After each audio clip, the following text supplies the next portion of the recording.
Unique objects in the solar system. Amalthea. Our solar system is made of the usual planets: Mercury, Venus, Earth, Mars, Jupiter, Saturn, Uranus, and Neptune. Then there's Pluto, which was declassified and now is defined as a dwarf planet. Then there are the planet's moons, like the ones discovered around Jupiter by Galileo when he first pointed the telescope towards the sky. But there are also other objects which are lesser known, such as Makemake, Ceres, and Oumuamua. How many of them do you know? Let us know in the comments below. Welcome to the ultimate space adventure. Our solar system is no joke, filled with the usual boring planets and moons that are well known and loved. But hold on to your horses, because there are more objects in our cosmic neighborhood than you could ever imagine. Some of them might be lesser known, like Ceres, Makemake, and Oumuamua, but they are just as important and exciting. Each of these space objects has its own unique story. It's like how we humans all have different backgrounds and experiences. Each of these objects has its own conditions that have shaped it into what it is today, making it unreplaceable and unrepeatable. And that's what makes them so fascinating. The ingredients might be the same, but the outcomes are wildly different. So buckle up and get ready for an adventure of a lifetime.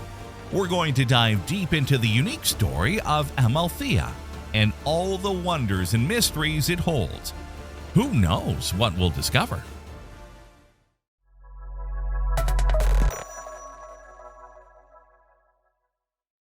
The view from Amalthea. So have you ever heard of the enigmatic planet Amalthea or not?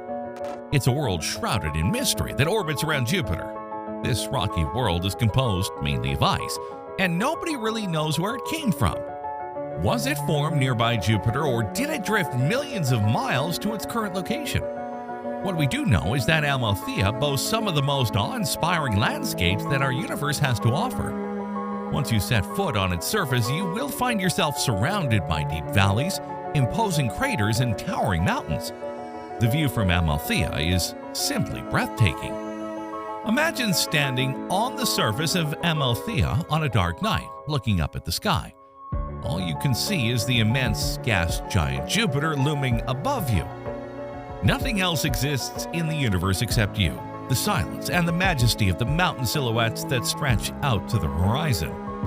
Amalthea is a moon that fills us with intrigue and mystery. Its enigmatic qualities and stunning landscapes make it an irresistible destination for exploration. I hope one day we will be able to witness the mesmerizing view from there and let ourselves be transported to another world. Amalthea, shape and discovery. Amalthea is a strange-looking moon shaped like a peanut that has been stretched out. This tiny moon measures 250 by 146 by 128 kilometers in its 3 dimensions. Scientists are still trying to figure out how Amalthea was formed, but they believe that it may have been created from the leftover debris after Jupiter was formed. This peanut moon was discovered by the astronomer Edward Barnard. In fact, he was the first person to discover a new moon of Jupiter since Galileo Galilei almost 300 years earlier. Barnard was a very talented astronomer and astrophotographer. He made a lot of important discoveries during his lifetime, including the fact that Barnard's star had a very large proper motion. For instance, in 1882, Barnard observed the Gegenschein, a faint glow that appears opposite the sun in the sky. He didn't know about earlier papers written about this phenomenon, but he was able to confirm that it was real. In 1889, he saw the moon Iapetus pass behind Saturn's rings and noticed a shadow pass over the moon. He didn't realize it at the time, but this was proof of the spokes of Saturn, which were confirmed by Voyager 1 many years later. Barnard also made significant observations of a nova in 1892 and was the first person to notice gaseous emissions from the explosion. He realized that it was a stellar explosion, which was a very important discovery. Later that year, he discovered Amalthea, the 5th moon of Jupiter. This was the last satellite that was discovered visually without the help of photographic plates or other recorded images. This Barnard guy was a brilliant scientist who made many contributions to the field of astronomy. He was passionate about his work and made many incredible discoveries during his lifetime. His legacy continues to inspire astronomers and astrophotographers around the world. The Red and White Amalthea. Although Amalthea hasn't been explored as extensively as its counterparts, it has already revealed some intriguing secrets that keeps us on the edge of our seats. Only 3 missions, Voyager 1, Voyager 2, and the Galileo mission, have been lucky enough to capture images of this enigmatic world, but what they discovered is nothing short of incredible. The Galileo mission, for instance, revealed that Amalthea is in fact a red world, possibly due to an abundance of sulfur. But that's not all. There are also mysterious white spots scattered across its surface. What could these spots be? Could they be ice or some unknown mineral? The mystery deepens, and it's not just about Amalthea's white spots. What if the abundance of sulfur on its surface is linked to the nearby moon Io, which is known for its active volcanoes? Could the sulfur be a gift from Io's volcanic eruptions? With so many questions and mysteries still to be answered, it's no surprise that scientists are eager to get a closer look at Amalthea. If only we had a way to explore this world more extensively and gather better quality images. But until then, we can make use of the available tools to get some information about this moon. Before moving on, be sure to like or dislike the video so we can improve them for you, the viewer. Plus, don't forget to subscribe to our channel by making sure to hit the notification bell so you don't miss any of our daily videos. James Webb and Amalthea. For instance, close your eyes and imagine Webb's hexagonal mirrors pointing at the Jovian system in August of 2022. In one breathtaking snapshot, you can see Jupiter and its faint rings, 2 tiny moons, and even distant galaxies photobombing the view. But wait, what's that around Amalthea? A ring? Yes, you read that right. Amalthea has an enormous amount of dust surrounding it, forming a ring around Jupiter. This discovery makes you wonder, where did that dust come from? After some research, it was revealed that Amalthea had undergone a series of impacts with smaller stellar objects, resulting in the dust escaping from the surface.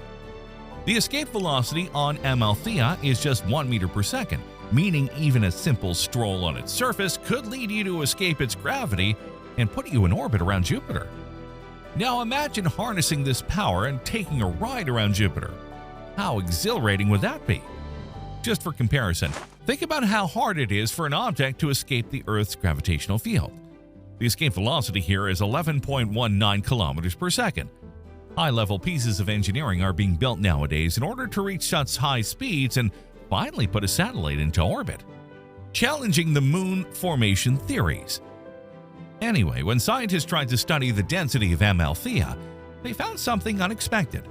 They thought moons closer to the planet would be made of rocky material, but Amalthea is a pile of icy rubble less dense than water.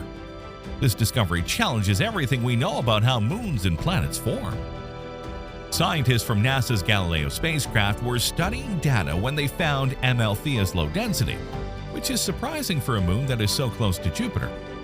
Dr. John D. Anderson, an astronomer at NASA's Jet Propulsion Laboratory, was shocked by the discovery and said, "I was expecting a body made up mostly of rock. An icy component in a body orbiting so close to Jupiter was a surprise." The discovery of Amalthea's low density provides important information about how Jupiter and the solar system formed. Current models suggest the temperatures were high at Amalthea's current position when Jupiter's moons formed, which is inconsistent with Amalthea being icy. This finding suggests that maybe Amalthea formed in a colder environment, either later than the major moons or farther from Jupiter's orbit. Dr. Torrance Johnson, co-author and project scientist for the Galileo mission at JPL, said Amalthea is throwing us a curveball. The moon is not only porous with internal empty spaces, but it also contains substantial water ice. This discovery challenges the model for moon formation around giant planets, which suggests that moons closer to the planet would be made of denser material than those farther out. Jupiter's 4 largest moons, including the innermost Io, fit this model, as they are made mainly of rock and iron.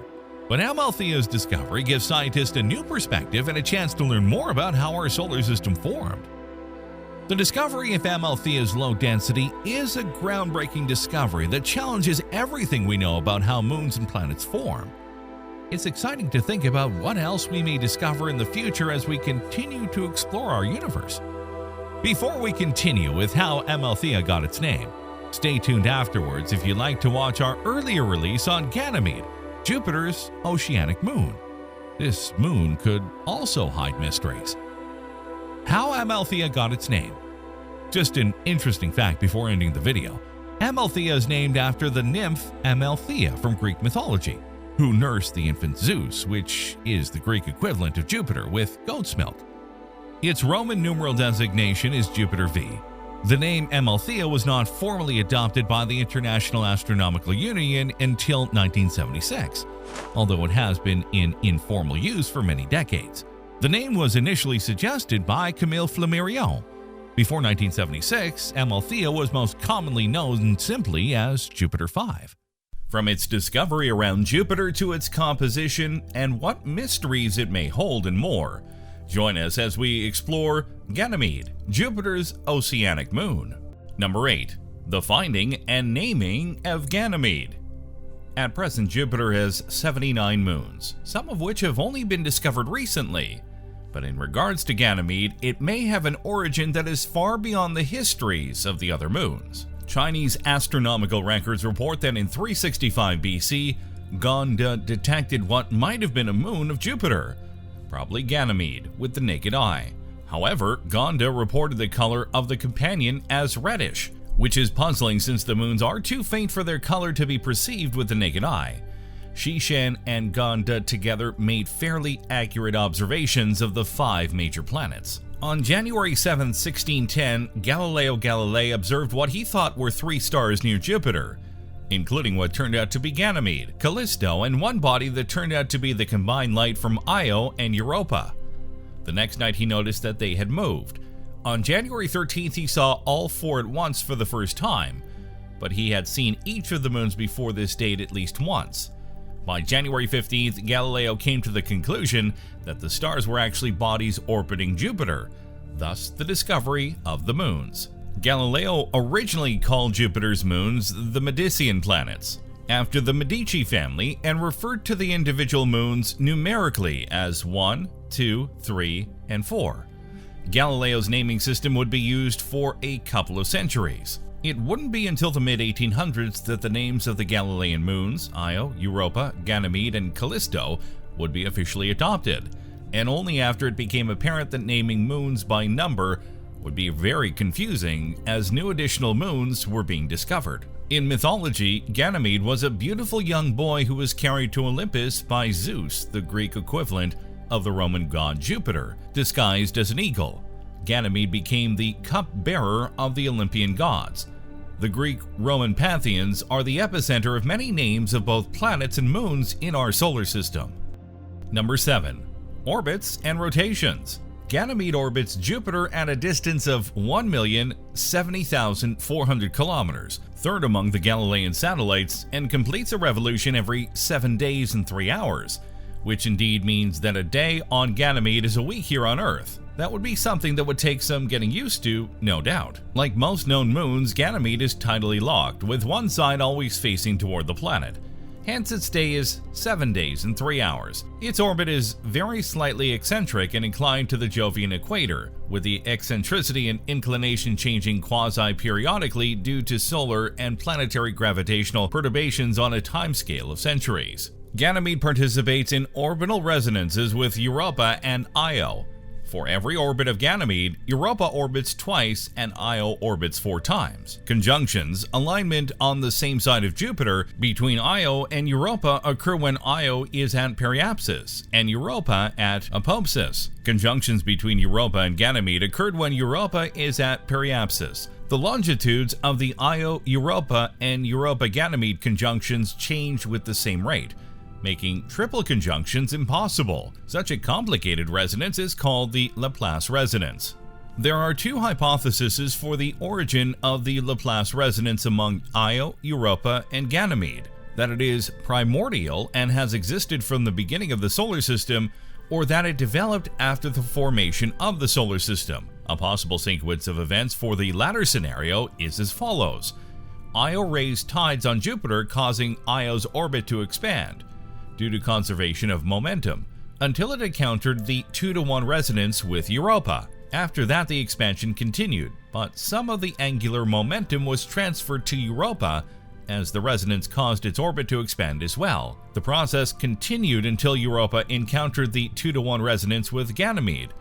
Eventually, the drift rates of conjunctions between all three moons were synchronized and locked in the Laplace resonance. Number 6. Composition. Ganymede has three main layers: a sphere of metallic iron at the center, the core, which generates a magnetic field, a spherical shell of rock, mantle, surrounding the core, and a spherical shell of mostly ice surrounding the rock shell and the core. The ice shell on the outside is very thick, maybe 800 kilometers or 497 miles thick. The surface is the very top of the ice shell. Though it is mostly ice, the ice shell might contain some rock mixed in. Scientists believe there must be a fair amount of rock in the ice near the surface. Ganymede's magnetic field is embedded inside Jupiter's massive magnetosphere. In 2004, scientists discovered irregular lumps beneath the icy surface of Ganymede. The irregular masses may be rock formations supported by Ganymede's icy shell for billions of years. This tells scientists that the ice is probably strong enough, at least near the surface, to support these possible rock masses from sinking to the bottom of the ice. However, this anomaly could also be caused by the piles of rock at the bottom of the ice. Spacecraft images of Ganymede show the moon has a complex geological history. Ganymede's surface is a mixture of two types of terrain. 40% of the surface of Ganymede is covered by highly cratered dark regions, and the remaining 60% is covered by a light grooved terrain, which forms intricate patterns across Ganymede. The term sulcus, meaning a groove or burrow, is often used to describe the groove features. This groove terrain is probably formed by tensional faulting or the release of water from beneath the surface. Groove ridges as high as 700 meters, 2,000 feet, have been observed, and the grooves run for thousands of kilometers across Ganymede's surface. The grooves have relatively few craters and probably developed at the expense of the darker crust. The dark regions on Ganymede are old and rough, and the dark cratered terrain is believed to be the original crust of the satellite.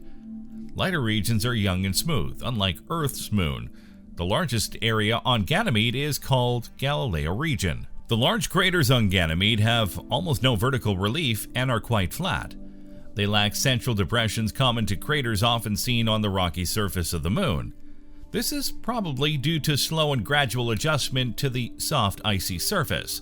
These large phantom craters are called palimpsests, a term originally applied to reused ancient writing materials on which older writing was still visible underneath newer writing. Palimpsests range from 50 to 400 kilometers in diameter. Both bright and dark rays of ejecta exist around Ganymede's craters. Rays tend to be bright from craters in the grooved terrain and dark from the dark cratered terrain. Number 5. Size. Ganymede is the largest and most massive moon in the solar system. Its diameter of 5,268 kilometers is 0.41 times that of Earth, 0.77 times that of Mars, 1.02 times that of Saturn's Titan, the second largest moon, 1.08 times Mercury, 1.09 times Callisto, 1.45 times Io, and 1.51 times the Moon. Its mass is 10% greater than Titan's, 38% greater than Callisto's, 66% greater than Io's, and 2.02 times that of the Moon that orbits our own planet. This size has led to much research about the moon, especially about its composition as we've documented, but it also opens up questions about habitation as well as what might be under the surface. Number 4. The oceans below. In the 1970s, NASA scientists first suspected that Ganymede had a thick ocean between two layers of ice, one on the surface and one beneath a liquid ocean and atop the rocky mantle. In the 1990s, NASA's Galileo mission flew by Ganymede, confirming the moon's subsurface ocean. An analysis published in 2014, taking into account the realistic thermodynamics for water and effects of salt, suggests that Ganymede might have a stack of several ocean layers separated by different phases of ice, with the lowest liquid layer adjacent to the rocky mantle. Water-rock contact may be an important factor in the origin of life. The analysis also notes that the extreme depths involved, approximately 800 kilometers to the rocky sea floor, mean the temperatures at the bottom of a convective adiabatic ocean can be up to 40 Kelvin higher than those at the ice-water interface. In March 2015, scientists reported that measurements with the Hubble Space Telescope of how the aurora moved over Ganymede's surface suggest it has a subsurface ocean. A large saltwater ocean affects Ganymede's magnetic field, and consequently its aurora. The evidence suggests that Ganymede's oceans might be the largest in the entire solar system. There is some speculation on the potential habitability of Ganymede's ocean. Number 3. Life in the oceans. The prospect of life being in the oceans under the surface of Ganymede is intriguing and potentially life-altering in terms of how we view the solar system, mainly because at present the Earth is the only place in the solar system and the universe at large that has confirmed life on it. As a result, many astronomers and scientists have observed the moons, planets, and even stars for any traces of life in any form, even looking to other moons like Europa and Titan because they have potential for life in certain assets. But the question of whether they have the whole picture is a major question. In searching for worlds or even moons to live on, the question of water or even water vapor is brought up, because most agree that water is a key component to having life, as proven on Earth. So the proof that there are potential oceans of great size underneath Ganymede means that there is a chance that it could be there. If you think this is a stretch, then look back at Earth instead of near Jupiter, when life was formed. It started in the oceans and then made its way to land, not the other way around. So for all we know, there could be life in those oceans. But what kind of life? That's the mystery that still needs to be solved outside of the potential for it. It would be a stretch to say that it would be complex life, without a doubt, because we don't know the contents of the oceans and the various effects the planet itself has on the oceans. However, potentially microbial life is possible, as well as other simple forms of life. It's a question that's going to be asked for a while, and as such, many are going to debate whether it's possible or not. Number 2. Atmosphere. Believe it or not, there has been a lot of conflicting data and beliefs about what the atmosphere of Ganymede is. For example, in 1972, a team of astronomers believed they found proof of a thin atmosphere around the moon. But then when Voyager 1 came to the area and looked at the moon, it found very different results than them. Despite the Voyager data, evidence for a tenuous oxygen atmosphere, exosphere, on Ganymede, very similar to the one found on Europa, was found by the Hubble Space Telescope, HST, in 1995. Additional evidence of the oxygen atmosphere comes from spectral detection of gases trapped in the ice at the surface of Ganymede. The detection of ozone, O3 bands, was announced in 1996. In 1997, spectroscopic analysis revealed the dimmer or diatomic absorption features of molecular oxygen. Such an absorption can arise only if the oxygen is in a dense phase. The best candidate is molecular oxygen trapped in ice. Number 1. Formation. The formation of our solar system is something that is still debated to this day due to the varying beliefs on the Big Bang, the solar nebula theory, and more. Ganymede probably formed by an accretion in Jupiter's subnebula, a disk of gas and dust surrounding Jupiter after its formation. The accretion of Ganymede probably took about 10,000 years.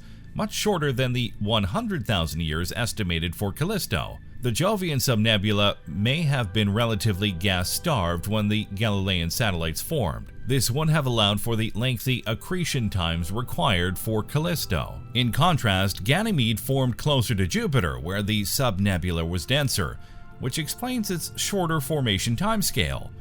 This relatively fast formation prevented the escape of accretional heat, which may have led to ice melt and differentiation, the separation of rocks and ice. The rocks settled to the center, forming the core.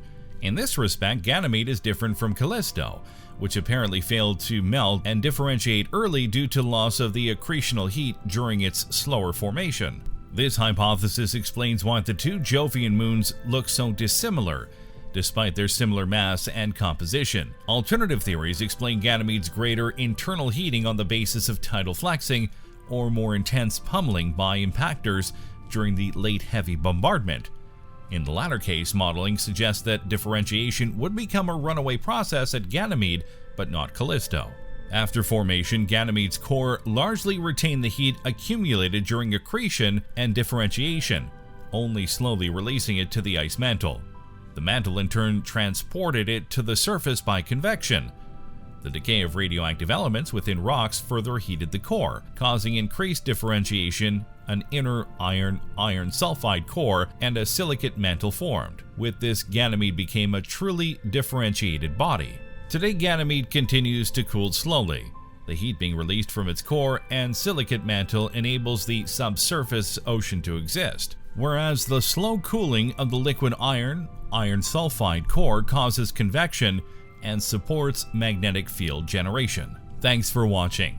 What did you think of this look at Ganymede and the history and facts about it? Did you learn something special about the moon and why it might be incredibly special? What do you think humanity will learn about the moon next? Let us know in the comments below. Be sure to subscribe, and I'll see you next time on the channel.